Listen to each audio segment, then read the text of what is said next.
Bismillahirrahmanirrahim. Baik, selamat sore semuanya.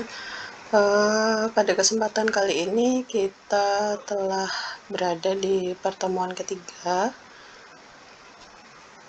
Hari ini kita akan membahas tentang sistem irigasi, kemudian jaringan irigasi dan skema irigasi. Sebelum kita melangkah ke sana, kita perlu review dulu, kita perlu tahu dulu apa pengertian dari irigasi, jaringan irigasi, daerah irigasi, dan peta irigasi. Dalam Peraturan Pemerintah Nomor 23 Tahun 1982 Pasal 1, pengertian tentang irigasi adalah sebagai berikut. Yang pertama adalah seperti di pertemuan sebelumnya, irigasi itu merupakan usaha penyediaan dan pengaturan air untuk menunjang pertanian. Kemudian jaringan irigasi itu apa? Jaringan irigasi itu adalah saluran dan bangunan yang merupakan satu kesatuan dan diperlukan untuk pengaturan air irigasi mulai dari penyediaan, kemudian pengambilan, pembagian pemberian, dan penggunaannya. Yang selanjutnya, daerah irigasi. Daerah irigasi ini adalah kesatuan wilayah yang mendapat air dari satu jaringan irigasi. Yang terakhir itu adalah peta irigasi. Nah, peta irigasi ini adalah peta tanah yang memperoleh air irigasi. Baik, kita lanjut ke materi utama, yaitu tentang sistem, jaringan, dan peta irigasi. Apa sih sistem irigasi itu? Sistem irigasi ialah sistem yang mengatur pengambilan air dari suatu sumber yang menunjang kegiatan pertanian, kemudian memberikan secara teratur ke petak-petak sawah melalui saluran irigasi, dan membuang air yang berlebih dari petak-petak sawah ke sungai-sungai melalui saluran pembuang. Jadi sistem irigasi itu mengatur pengambilan air yang dimana airnya itu diberikan dari saluran irigasi, kemudian setelah dipakai oleh petak-petak sawah, selanjutnya air buangan ini disalurkan kembali untuk menuju ke sungai melalui saluran pembuang. Selanjutnya adalah beberapa tujuan pentingnya sistem irigasi itu. Yang pertama itu untuk membasahi tanah, kemudian merabuk tanah, selanjutnya mengatur suhu tanaman, membersihkan tanah, kemudian kolmatase atau meningkatkan muka air tanah. Selanjutnya adalah membersihkan air kotor, memperbesar persediaan air tanah, kemudian yang terakhir ini adalah memperbaiki struktur tanah.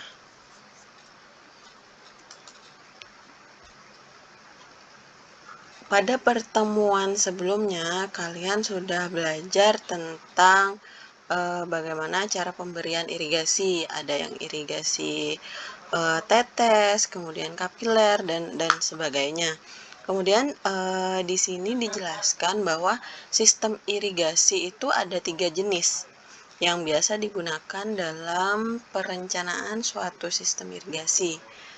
Nah, pemilihan sistem irigasi yang digunakan ini tergantung pada keadaan topografi, kemudian biaya.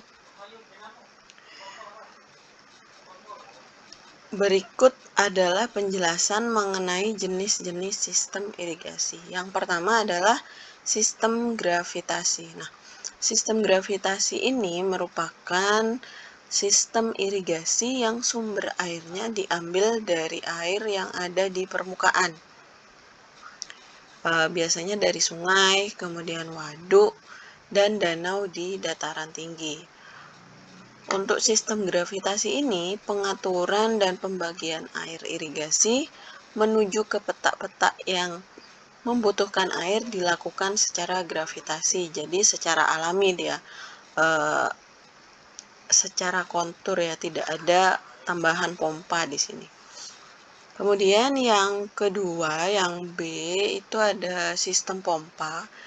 Nah, pada sistem pompa ini, tipe irigasi yang menggunakan apabila kita mengambil air secara gravitasi itu tidak layak dan membutuhkan biaya yang jauh lebih banyak serta tidak dapat secara teknis. Nah, sistem ini menggunakan pompa untuk mengambil air dari sumbernya seperti sungai dan waduk. Nah, hal ini disebabkan biasanya petak-petak sawah ini elevasinya lebih tinggi dari muka air sungai atau waduk. Jadi kita disarankan untuk memakai sistem pompa untuk dapat mengalirkan air irigasi ke petak sawah yang biasanya memiliki elevasi yang lebih tinggi. Kemudian yang C adalah sistem pasang surut. Nah, ini biasa terjadi di sawah-sawah yang dekat dengan pantai yang ada di hilir sungai. Nah, irigasi pasang surut ini merupakan suatu tipe irigasi yang memanfaatkan pengembangan air sungai akibat peristiwa pasang surut air laut. Daerah yang direncanakan untuk tipe irigasi ini adalah daerah yang mendapat pengaruh langsung dari peristiwa pasang surut air laut. Nah, sudah diperjelas ya bahwa tipe irigasi ini adalah daerah yang mendapat pengaruh langsung dari pasang air surut air laut. Jadi pasti ini di hilir dan pasti ini di pesisir dan pasti ini berada di pinggir laut. Kemudian kita melangkah ke jaringan irigasi. Seperti yang Ibu jelaskan di pertemuan sebelumnya bahwa standar perencanaan jaringan irigasi itu di tahun 2013 itu sudah ada 9. Nah, di sini Ibu kutip dari perencanaan jaringan irigasi KP01. Nah, KP01 ini tentang perencanaan jaringan. Dijelaskan bahwa berdasarkan cara pengaturan, pengukuran aliran air, dan lengkapnya fasilitas, jaringan irigasi dapat dibedakan menjadi 3 tingkatan. Nah, yang pertama itu adalah jaringan irigasi sederhana. Kemudian yang kedua itu adalah jaringan irigasi semi teknis. Yang ketiga adalah jaringan irigasi teknis. Kemudian selanjutnya dijelaskan bahwa dalam suatu jaringan irigasi dapat dibedakan adanya 4 unsur fungsional pokok. Nah, di sini dijelaskan 4 unsur fungsional pokok, yaitu yang pertama adalah bangunan utamanya atau headworks-nya, di mana air diambil dari sumbernya, umumnya dari sungai atau waduk. Kemudian yang kedua, jaringan pembawa merupakan saluran yang mengalirkan air irigasi ke petak-petak tersier. Nah, petak-petak tersier dengan sistem pembagian air dan sistem pembuangan yang kolektif, air irigasi dibagi-bagi dan dialirkan ke sawah-sawah. Kemudian, kelebihan air ditampung di dalam suatu sistem pembuangan di dalam petak tersier. Yang keempat, sistem pembuang berupa saluran dan bangunan bertujuan untuk membuang kelebihan air. Nah, saluran pembuang ya, ini fungsi dari saluran pembuang yaitu untuk membuang kelebihan air dari sawah ke sungai atau saluran-saluran alamiah. Oke. Next, tadi sudah dijelaskan bahwa jaringan irigasi itu ada 3, ada jaringan irigasi sederhana, semi teknis, dan yang teknis. Nah, sekarang ini kita membahas tentang jaringan irigasi sederhana. Jaringan irigasi sederhana ini bisa dilihat di sini contoh gambarnya. Yang ini adalah garis-garis kontur yang ada garis gelombang dan ada angka. Ini adalah garis kontur. Di sini jika dilihat garis konturnya ini adalah selisihnya adalah 1 meter. Ini ketinggian 30, kemudian 29 di sini 28, 27, 26, 25 dan seterusnya. Kemudian di sini ada sungai. Jadi kita artikan suatu peta atau suatu gambar itu berdasarkan legendanya, berdasarkan simbol-simbol keterangannya di sini. Kemudian sungainya itu yang bersimbol ini sungai. Nah, ini sungai. Kemudian habis itu ini pemukiman. Kemudian ada bendung tidak permanen di sini. Kemudian bendung tidak permanen jadi pengambilan bebas. Dan saluran irigasi. Yang ini saluran irigasi karena pengambilan bebas dia ya. Ini saluran irigasi. Yang garis titik, strip titik. Ini garis irigasi. Jika jaringan irigasi sederhana, itu pembagian airnya tidak diukur atau diatur. Kemudian air salurannya dan itu biasanya menjadi satu ya, untuk yang pembuang dan saluran ke irigasinya itu menjadi satu. Nah, para petani pemakai air biasanya tergabung dalam satu kelompok jaringan irigasi yang sama, sehingga tidak memerlukan keterlibatan pemerintah di dalam organisasi jaringan irigasi semacam ini. Kemudian persediaan air biasanya berlimpah dengan kemiringan berkisar antara sedang sampai curam. Kalau seperti ini, berarti daerah-daerah jaringan irigasi sederhana ini biasanya di dataran-dataran tinggi ya. Kalau memang kemiringan berkisar antara sedang sampai curam. Nah, oleh karena itu hampir-hampir tidak diperlukan teknik yang sulit untuk sistem pembagian airnya. Nah, jika diberikan keterangan seperti ini, hampir tidak ada teknik sulit. Ini secara akal, secara logika berarti sistemnya adalah irigasi dengan gravitasi, ya kan? Karena dia tidak sulit, karena secara alami. Kemudian selanjutnya, jaringan irigasi yang masih sesederhana itu mudah diorganisasi, tetapi memiliki kelemahan yang serius. Nah, apa kelemahannya? Yang satu adalah pasti ada pemborosan air karena tidak terkontrol. Karena pada umumnya jaringan ini terletak di daerah yang tinggi. Benar. Air yang terbuang itu tidak selalu dapat mencapai daerah rendah yang lebih subur. Benar. Kemudian yang kedua, terdapat banyak penyadapan. Karena di sini dijelaskan kan penyadapannya itu bebas dan bendungnya juga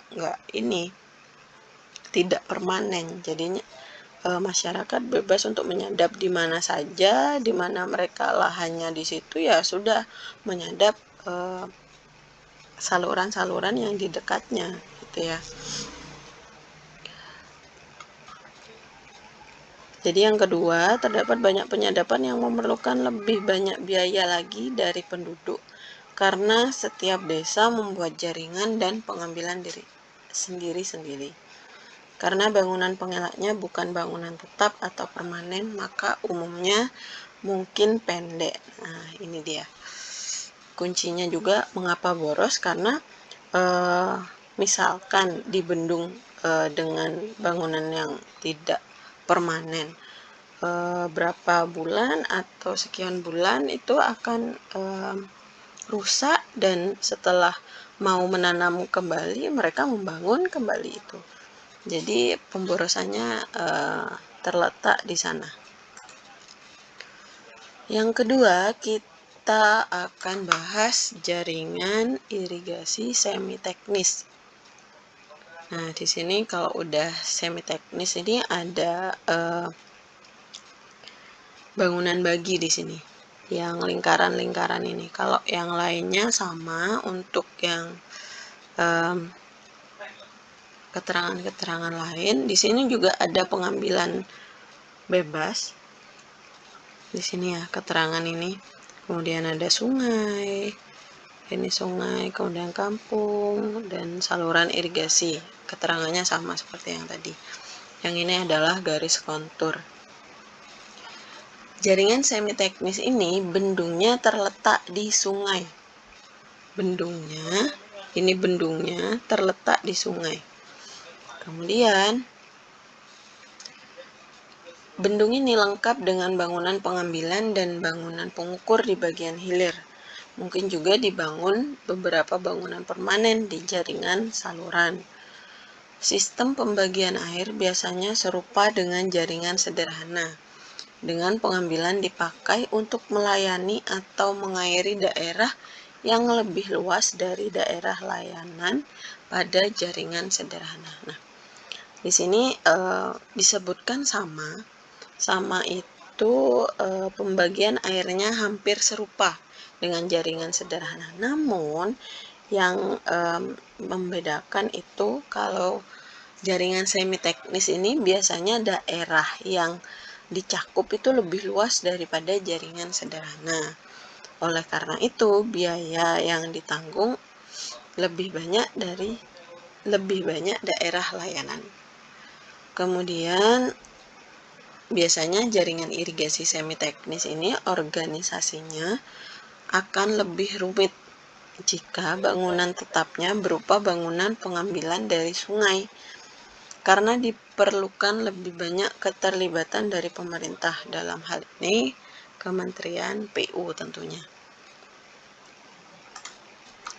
Selanjutnya adalah jaringan irigasi teknis. Nah, jika sudah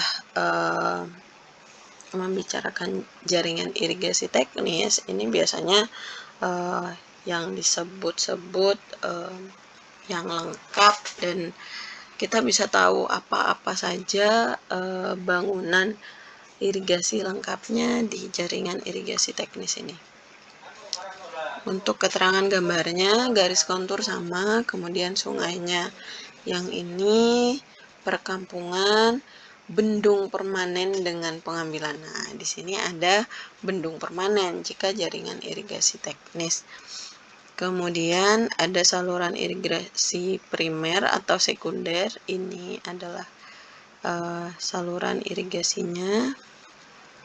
Kemudian ada saluran tersier.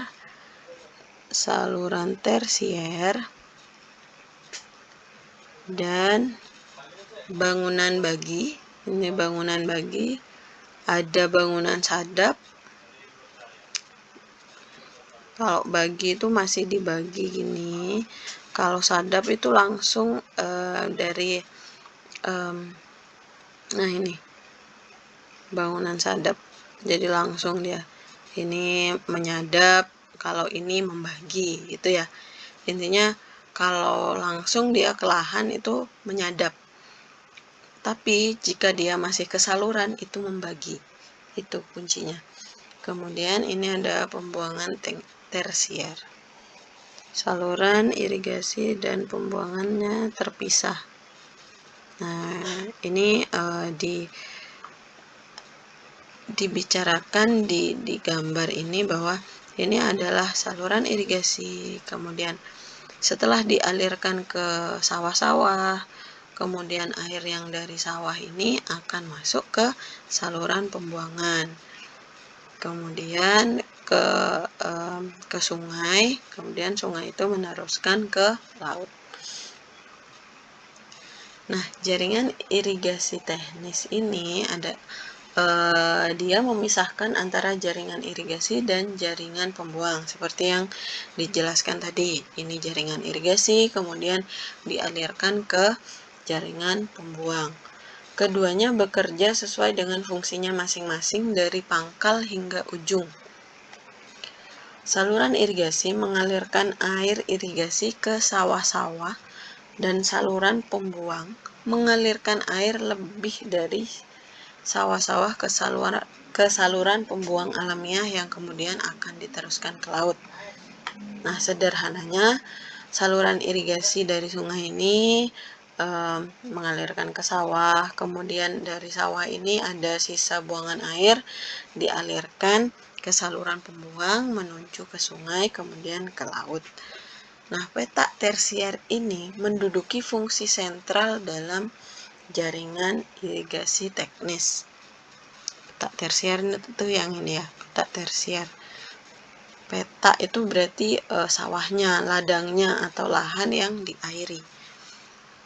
Sebuah petak tersier terdiri dari sejumlah sawah dengan luas keseluruhan yang idealnya maksimum 50 hektar. Tetapi dalam keadaan tertentu masih bisa ditolerir sampai seluas 75 hektar. Perlunya batasan luas petak tersier yang ideal hingga maksimum itu adalah agar pembagian air di saluran tersier lebih efektif dan efisien hingga mencapai lokasi sawah terjauh. Nah, ini batasan luas ini penting karena jangan sampai luasnya yang akan diairi itu sangat luas, tapi airnya tidak sampai ke yang paling ujung, tidak sampai dan tidak memenuhi kebutuhan. Jadi percuma saja. Jadi maka dari itu perlu batasan-batasan luas petaknya.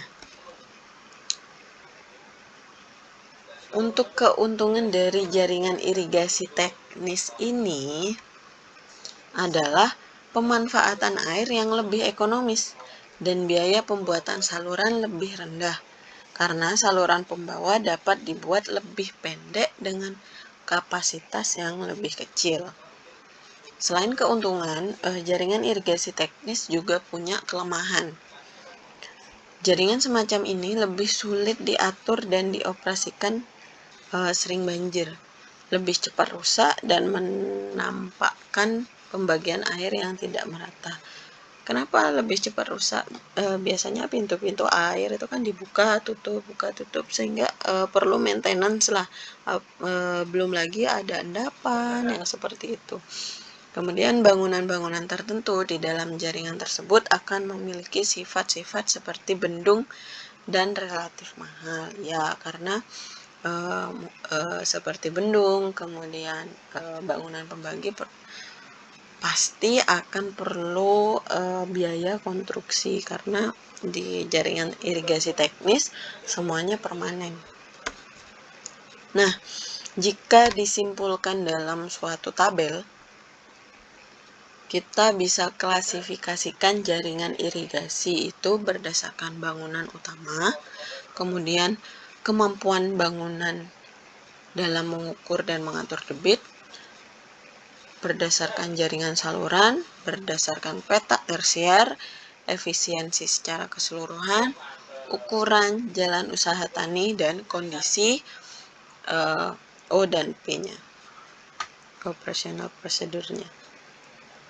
Jadi klasifikasi jaringan irigasi jika sederhana ini bangunan sementara, semi teknis, semi permanen, kemudian teknis permanen. Kemudian kemampuan bangunannya yang sederhana jelek, kemudian berturut-turut semi teknis, sedang, dan baik. Untuk jaringan salurannya, kalau yang sederhana menjadi satu, kemudian saluran semi teknis tidak sepenuhnya terpisah, kemudian yang teknis ini pasti terpisah antara saluran irigasi dan pembuangannya. Petak tersier.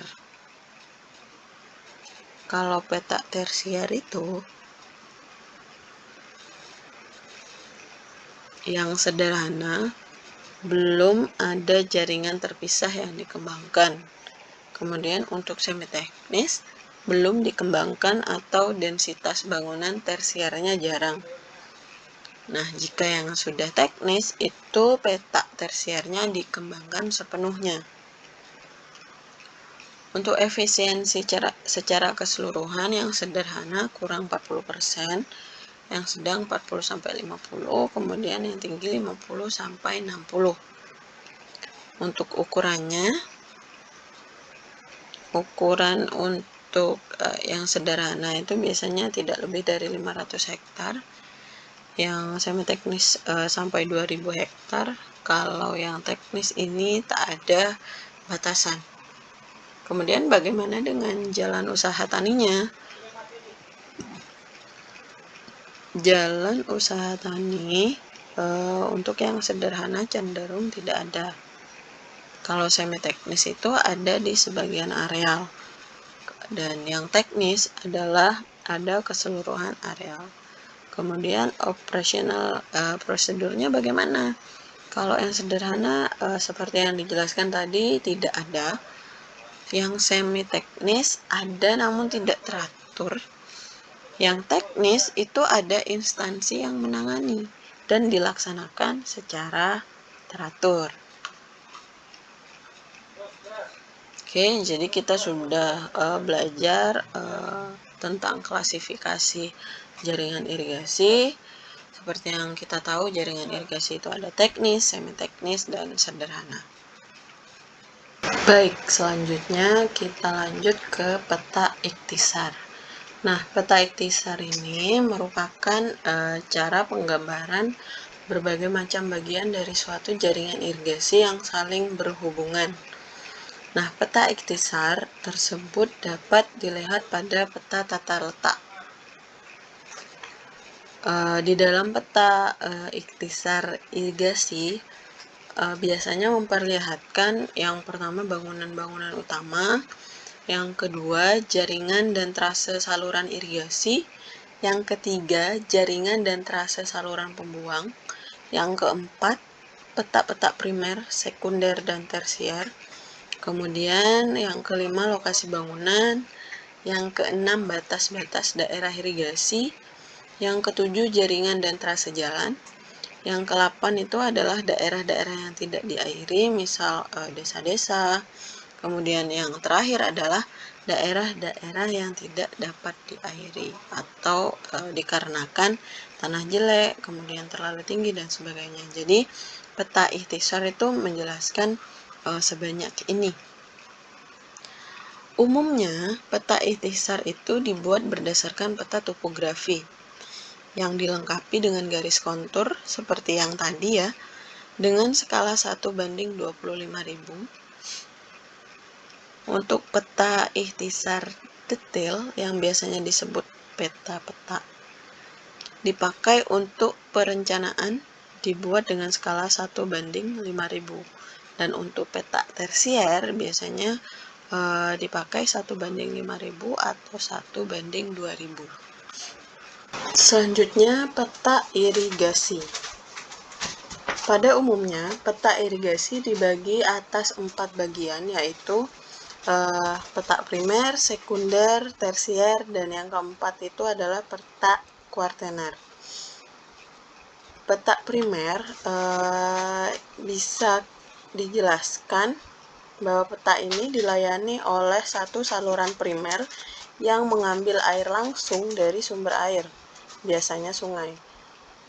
Peta primer ini terdiri dari beberapa peta sekunder yang mengambil air langsung dari saluran primer.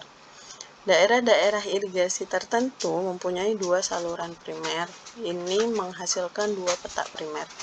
Nanti kalian bisa lebih paham saat melihat gambar.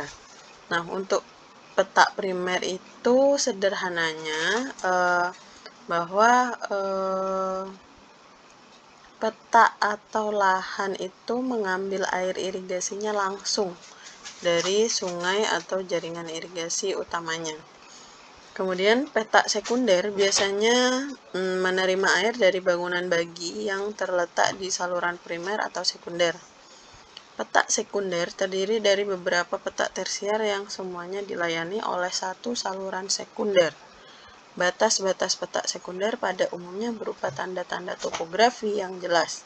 Misalnya, saluran pembuang, luas luas peta sekunder bisa berbeda-beda tergantung pada situasi daerah. Nah, peta sekunder ini biasanya peta sekunder maksud saya, peta sekunder ini biasanya lahan-lahan yang air irigasinya sudah melewati bangunan bagi. Jadi sederhananya seperti itu. Yang ketiga, peta tersier. Nah, peta ini menerima air irigasi yang dialirkan dan diukur pada bangunan sadap. Tersier. Peta tersier terdiri dari beberapa peta kuartener yang harus terletak berbatasan langsung dengan saluran sekunder atau saluran primer, kecuali apabila peta-peta tersier tidak secara langsung terletak di sepanjang jaringan saluran irigasi utama. Nah, peta tersier ini biasanya mempunyai batas-batas yang jelas, misalnya parit, kemudian jalan, dan batas desa. Jadi, setelah saluran sekunder, kemudian ada saluran tersier. Nah, saluran tersier itu yang biasa mengalirkan ke peta tersier. Kemudian yang keempat adalah peta kuartener. Peta ini menerima air irigasi dari bangunan bagi yang terletak di saluran tersier dan merupakan kumpulan dari peta-peta sawah. Nah, peta kuartener ini adalah peta terakhir yang biasanya airnya itu didapat dari saluran bagi saluran tersier. Jadi, saluran tersier dulu, kemudian ada pembaginya dia ke saluran kuartener. Jadi, ke peta kuartener tadi. Ukuran peta kuarter tergantung dari ukuran sawah, keadaan topografi, tingkat teknologi yang dipakai, kebiasaan bercocok tanam, biaya pelaksanaan sistem pembagian air, dan efisiensi. Nah, ukuran optimum suatu peta kuarter adalah 8-15 hektar, kecil. Dan lebar peta tergantung dari cara pembagian air, ya. Ini apakah dibagi dari satu sisi atau di kedua sisi saluran kuarter. Lebar maksimum peta kuarter dibagi sampai 200 meter pada tanah terjal di mana saluran kuarter mengalirkan air ke satu sisi saja, dan lebar maksimum diambil 300 meter. Kemudian panjang maksimum peta ditentukan oleh panjang saluran kuarter yang diizinkan, yaitu 500 meter. Nah, sampai di sini kita sudah mempelajari peta primer, sekunder, tersier, dan kemudian kuarter.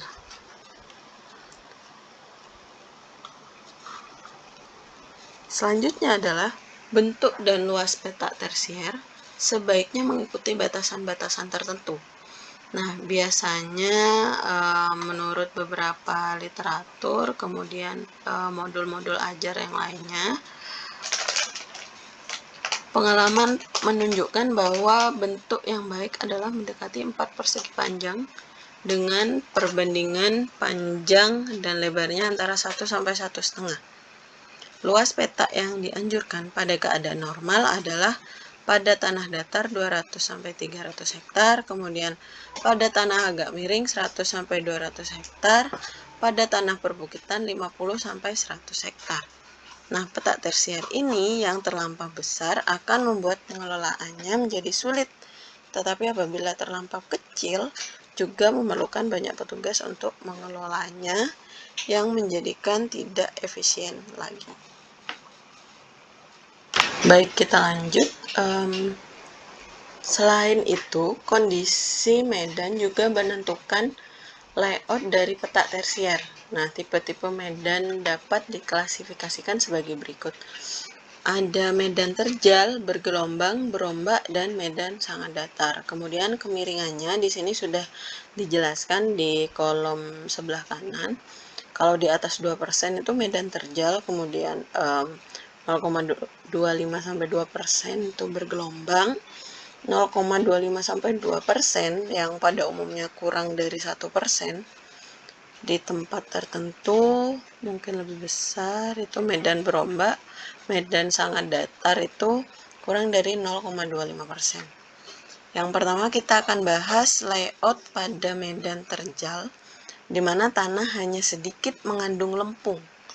sangat rawan terhadap bahaya erosi oleh aliran air yang tidak terkendali. Erosi terjadi jika kecepatan air pada saluran tanpa pasangan lebih besar dari batas yang diizinkan. Ini mengakibatkan saluran pembawa tergerus sangat dalam dan penurunan elevasi muka air mengakibatkan luas daerah yang diairi berkurang. Nah, di sini ada dua contoh untuk skema layout peta tersier. Untuk medan terjal yang kiri yang pertama, yang kanan yang kedua. Nah, yang pertama ini adalah jika terjal, ya seperti yang sudah dijelaskan sebelumnya, biasanya sistem irigasinya adalah sistem irigasi gravitasi. Jadi seperti ini. Jadi di sini ada saluran primer di sini. Di sini saluran primer, dia dibagi di sini. Saat saluran primer sudah dibagi, maka saluran selanjutnya ini adalah saluran sekunder. Ini saluran sekundernya mengairi sawah-sawah di sini secara gravitasi. Kemudian di sini ada saluran irigasi dan pembuang kuarter. Jadi di sini dipisahkan ya antara saluran irigasi dan pembuangnya. Ini saluran pembuangnya. Ini menuju ke sungai, kemudian sungai ini menuju ke laut. Di sini dijelaskan bahwa penyadapan di saluran primer ini dibagi menjadi dua. Modelnya biasanya jika yang terjal seperti itu dibagi dua antara sisi kiri dan sisi kanan. Jadi yang ini yang di zoom adalah sisi kanannya saja, yang di kiri sama saja karena dia menyadapnya anggap saja simetris, jadi sistemnya sama antara kiri dan kanan. Kemudian yang kedua ini dia memakai satu saluran saja. Jika ini dua, disadap jadi dua, yang ini disadap satu saja.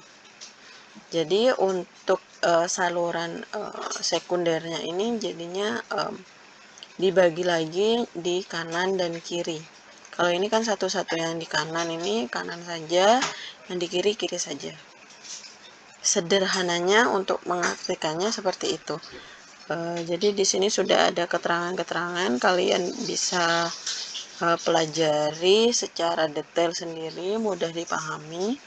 Ini adalah garis kontur, kemudian QU864 itu adalah peta-petanya ya. Kemudian ini adalah saluran pembagi dan lain sebagainya. Kita next, yang kedua adalah layout pada medan agak terjal. Nah, ini sebenarnya sama, 42C ini sama gambarnya dengan 42A. Namun di sini yang membedakan adalah saluran. Di sini dijelaskan banyak petak tersier mengambil airnya sejajar dengan saluran sekunder yang akan merupakan batas petak tersier di satu sisi. Batas untuk sisi yang lainnya adalah pembuang primer. Jika batas-batas jalan atau desa tidak ada, maka batas atas dan bawah akan ditentukan oleh trase saluran garis tinggi dan saluran pembuang. Nah, pasti bingung ya? Pasti bingung. Di sini kita bisa lihat di konturnya saja sebenarnya. Kalau di 42A itu konturnya 75, 80, 85, 95. Nah, jika yang ini dia lebih landai. Jadi agak terjal dia. Jadi selisihnya 1 meter, 1 meter, 1 meter. Kalau tadi yang terjal itu adalah selisihnya sampai 5 meter, dia ada 5 meter, yang ini 5 meter, 5 meter, 5 meter. Nah, kalau yang lainnya hampir sama. Karena di sini kan layout pada medan agak terjal. Jadi yang paling dominan itu adalah garis konturnya jika sekilas mata. Untuk yang lainnya kita bisa lihat detail-detailnya di sini. Ini saluran pembuangan, kemudian bangunan air di sini. Ini sama bangunan kuarter, berarti ini tersier di sini, tersier dibagi menjadi kuarter. Ini kuarter yang terakhir. Intinya kuarter terakhir. Kalau diurutkan dari bawah itu kuarter, tersier, sekunder, kemudian primer. Kalau dari atas primer, sekunder, tersier, kemudian kuartener. Oke, lanjut untuk layout pada medan bergelombang. Biasanya layoutnya seperti ini. Jadi konturnya bergelombang dia. Ini 27, 26, 1 meter, tapi dia konturnya bergelombang seperti ini. Seperti ular. Ini bergelombang konturnya. Jadi biasanya sistemnya seperti ini. Sistem layoutnya seperti ini. Jadi jika keadaan medan tidak teratur, maka tidak mungkin untuk memberikan skema layout. Ketidakaturan medan sering disebabkan oleh dasar sungai, bekas alur sungai, jalan, punggung medan, dan tanah yang tidak rata. Hendaknya diatur trase saluran tersier pada kaki bukit utama dan memberikan air dari salah satu sisi saluran kuarter yang mengalir paralel atau dari kedua sisi saluran kuarter yang mungkin ke arah bawah punggung medan. Nah, kalian jika kebingungan dengan definisi ini, kalian bisa search definisi lain yang mungkin bisa mudah dipahami. Intinya adalah kembali ke kontur. Jadi kontur itu suatu sebab utama atau suatu poin utama untuk menentukan layout medannya untuk jaringan irigasi seperti apa. Kemudian next next kita ke layout pada medan datar. Nah, ini biasanya ada di rawa-rawa gitu. Jadi di sini diilustrasikan, digambarkan skema di daerah datar rawa-rawa. Ini adalah batas daerah rawa, kemudian di sini ada jalan, kemudian saluran tersier, ada jalan inspeksi di sini. Di sini ada jaringan pembuang ke sana. Ini pembuang primer. Pembagian air di kedua sisi saluran kuarter, kedua sisi kuarter. Ini dan ini. Ini adalah irigasi. Ini kuarter, ini tersier. Jadi ini nih ya, bagian petanya. Ini saluran pembuang semuanya. Jadi dari sini, kemudian di sini ada saluran pembuang primer udah, kemudian di sini ada jaringan pembuang kuarter karena dia rawa-rawa ya. Pada umumnya tidak ada daerah datar yang luas sekali di lapangan, kecuali dataran pantai dan tanah rawa-rawa. Potensi pertanian daerah-daerah semacam ini sering terhambat oleh sistem pembuangan yang jelek dan air yang tergenang terus-menerus merusak kesuburan tanah. Sebelum tanah semacam ini dibuat produktif, harus dibuat sistem pembuang yang efisien terlebih dahulu. Nah, pembuangnya ini yang penting. Saluran pembuang tidak dapat direncanakan secara terpisah dari saluran pembawa. Keduanya saling melengkapi dan layout harus direncanakan bersamaan. Nah, jadi harus matang sekali ya kalau ada di medan yang datar.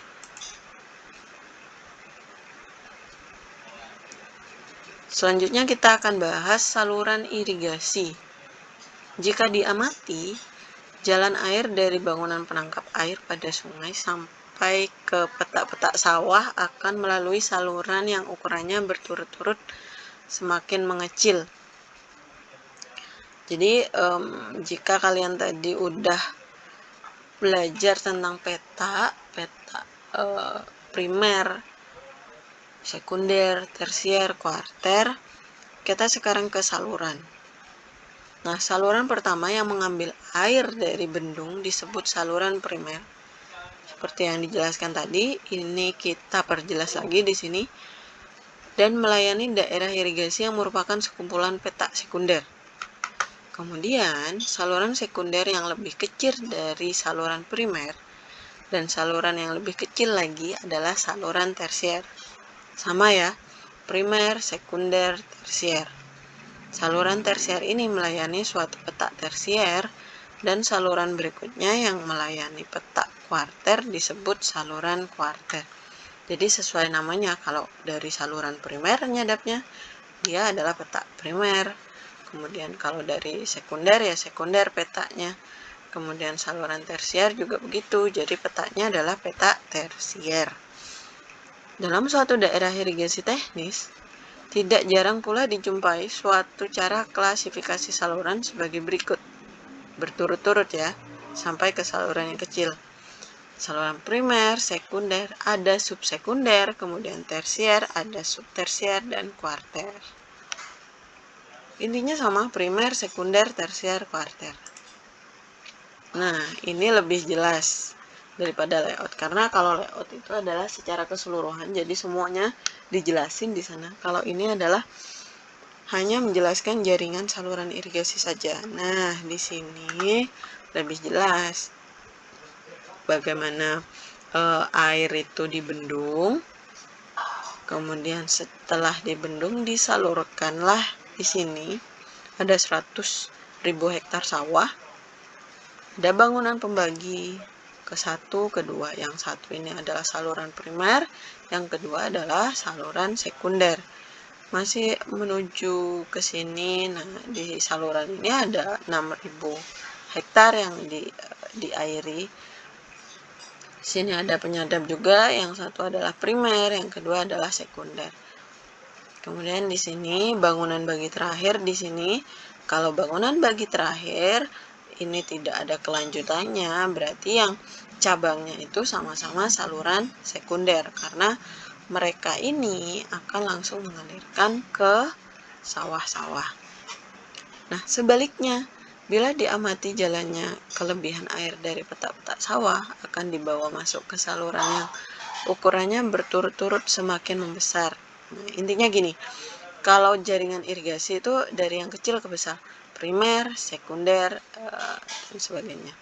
Saluran pertama yang menampung air kelebihan dari petak sawah disebut saluran pembuang kuarter. Nah, kalau saluran pembuang itu kebalikan, jadi kuarter, tersier, sekunder, kemudian primer.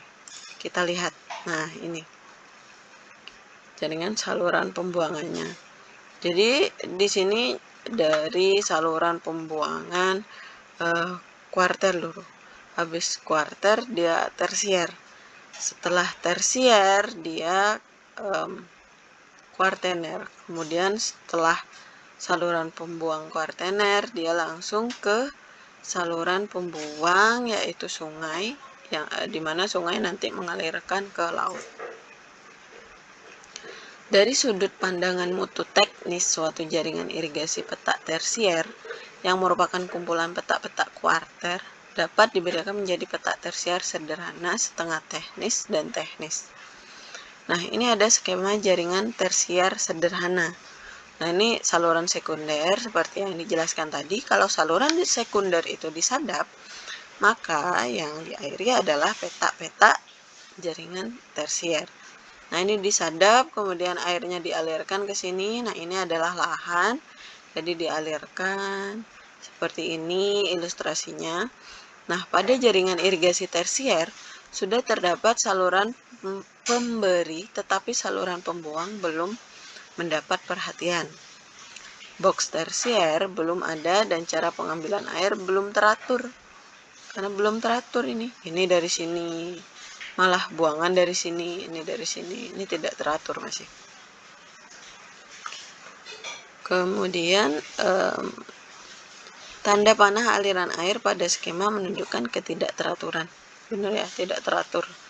Dia asal aja nyadap sini, ini dari sawah sini, nyadap sini, nyadap sini. Kemudian yang kedua kita lihat, ini lebih rapih. Ini skema jaringan tersier setengah teknis, masih setengah ya. Di sini ada boxnya. Kita lihat keterangannya apa. Dalam suatu jaringan tersier setengah teknis telah terdapat box tersier. Nah, boxnya ini untuk pengatur. Dan selain saluran pemberi, terdapat pula saluran pembuang. Di sini ada saluran pembuang. Ada saluran pembuang dia ke sini. Saluran pembuang. Pada jaringan ini, peta telah memiliki saluran tersier dan subtersier. Saluran tersier, kemudian subtersier. Permanen, yang lagi pula suatu peta kuarter menerima air hanya dari satu tempat. Nah, dari satu tempat aja. Jika tadi ini semrawut ya, dari sini, dari sini. Kalau yang semi teknis ini satu sumber saja. Satu, ini satu, nggak bercabang, satu aja. Kemudian bagaimana dengan skema jaringan tersier teknis? Kalau tersier teknis, selain ada boxnya, nah di jaringan tersier ini juga ada bangunan baginya. Pada jaringan tersier teknis telah ada box tersier, subtersier, dan kuartener. Subtersier, dan kuartener. Saluran pembuang telah direncanakan dengan baik sehingga pengambilan dan pembuangan air kelebihan benar-benar telah dapat diatur. Nah, ini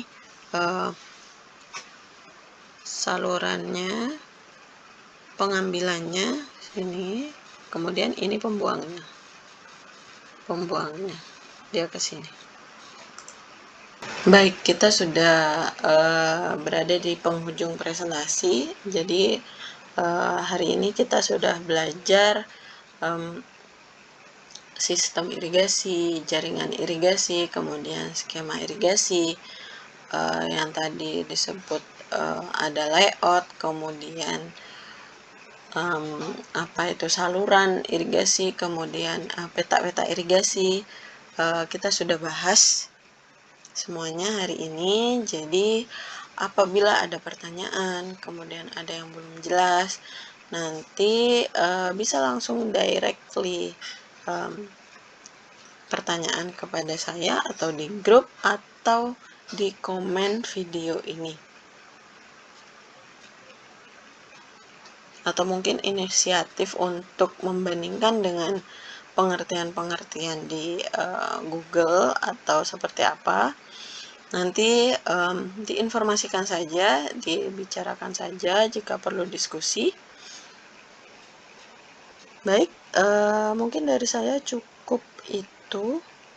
Terima kasih atas atensinya. Selamat malam, selamat belajar, dan selamat beristirahat.